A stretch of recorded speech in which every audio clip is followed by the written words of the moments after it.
In the speech, Reeva, the one that she was supposed to deliver, spoke about her upbringing, the financial difficulties that she faced as a student and in her family, of the hard work that she had to endure to get bursaries as a law student. Well, she also asked of the young women at the school to take charge of their space and to have no fear.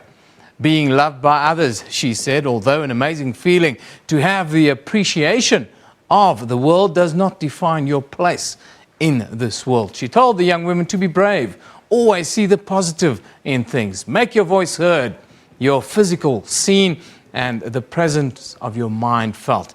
It's that culmination of your person that will leave a legacy and uplift, is how she concluded. Now, those were just some of the things Reeva's mom, June, shared earlier this morning at about 8:15 with grade 11 pupils at St Dominics, Reeva's former school in Port Elizabeth. Let's take a look now at the whole speech that she delivered. I chose this wonderful school to speak about my wonderful daughter, who was molded by love and care given to her at this school. And it's significant that she became here a good person and a strong Christian who cared for others before herself. Today I wish to give you her thoughts on Valentine Day and your future on this planet as you are the future. On the 14th of February 2013, Reeva planned to go to school, Sandton High in Johannesburg, and speak to the young ladies about respect and avoiding bad choices in relationships with partners. But that morning she was shot through the toilet door and she died. She did not make it to her appointment with the school. I will now carry on where she left off her legacy. Reeva's legacy is now the Reeva Steenkamp Foundation against the abuse of women and children. The foundation will raise money for a refuge in PE, Port Elizabeth, where women and their children can escape from abuse and with an education to rebuild their life. I'd now like to speak about what she wrote for Valentine's Day. She would first have asked, did you receive flowers or chocolates or cards or messages on February for Valentine's Day? And then to say that receiving those things is very special, but not receiving anything doesn't define you as a person. She was brought up on a farm having no money, but being blessed with amazing parents who never allowed her to be aware of her circumstances. And after moving to PE, decided to study law despite the financial situation. I worked hard to be in knowledge as one of the 15 top % academics at university, so that my studies could be 80% covered, and I worked to pay off the rest. I broke my back towards the end of varsity and had to learn mobility again, and made a massive life decision towards my career. I lost a lot of self-worth during my last year in PE before I moved to Josie, and it took some serious soul searching to remind myself my value in this world. Despite my height disadvantage and difficulty generally of breaking into the modeling industry, I put my head down and worked hard towards my dream, so that she worked towards being a public figure, so that she could get the abuse of women.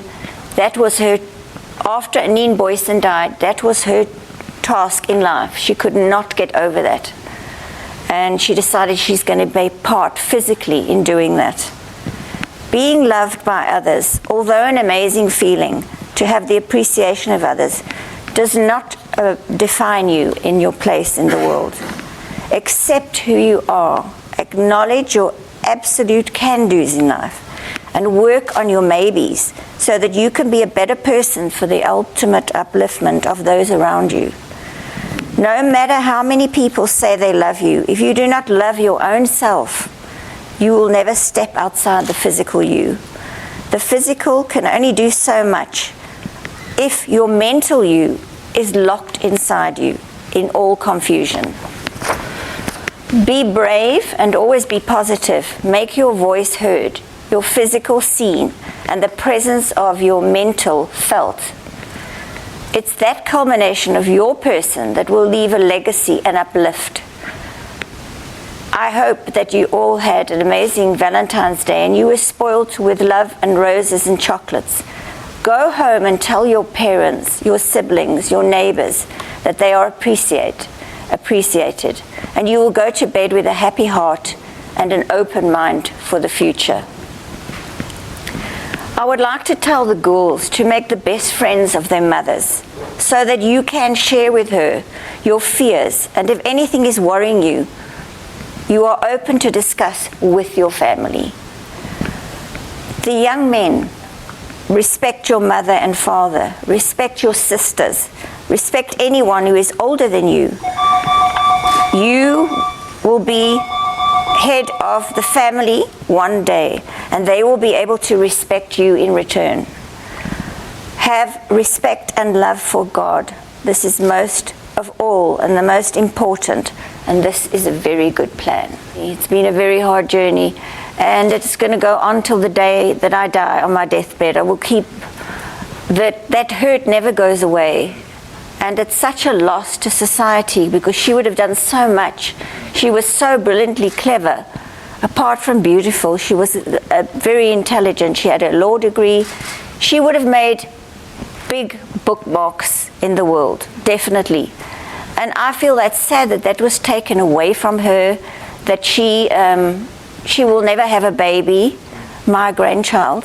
She will never have a wedding. She will never have a wedding dress, which all girls dream of. And they took away that work that she did to build her place in life. And she had all the right about integrity. Always keep your integrity and, you know, be proud of yourself and learn to love yourself. That was a lot of really wonderful things used to come out from her. Without my faith, I would never have got through this terrible thing that it gives me pains in my heart and my soul every day. So you've got to have a support from your family, but you've got to give yourself also to your family and make them able to go to them with whatever is wrong. And I think that's a very, very important skill that you can learn. You know, love everybody, love your family, love your sisters, your brothers, your mother, your father, and respect them, and be able to go to them and talk to them when you have a problem. And the men, it's important that you respect women. It's very important. One has to forgive to move on, otherwise you become ill. And you forgive, for God expects you to forgive. And until you've done that, you can't move forward in any way. But at the same time, we still suffer every day, my husband and I. Our lives are, we've got such a big part. It's like having your arm or your leg removed, or it's part of you is gone.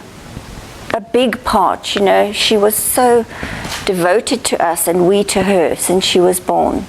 I've got no feelings of revenge. I don't want to hurt him. He's already a disabled person. I didn't want him to be thrown in jail and be suffering, because I don't wish suffering on anyone. And that's not going to bring Reeva back, but in my heart I don't feel I don't want revenge towards him. I'm past that. You know, once you've told God that you forgive, you have to forgive. And I don't want him to suffer, because then I would be like other people. I don't want to be like other people. I've got my own ideas. You don't get revenge. You don't want revenge. And I would certainly not want to hurt another human being, any human being.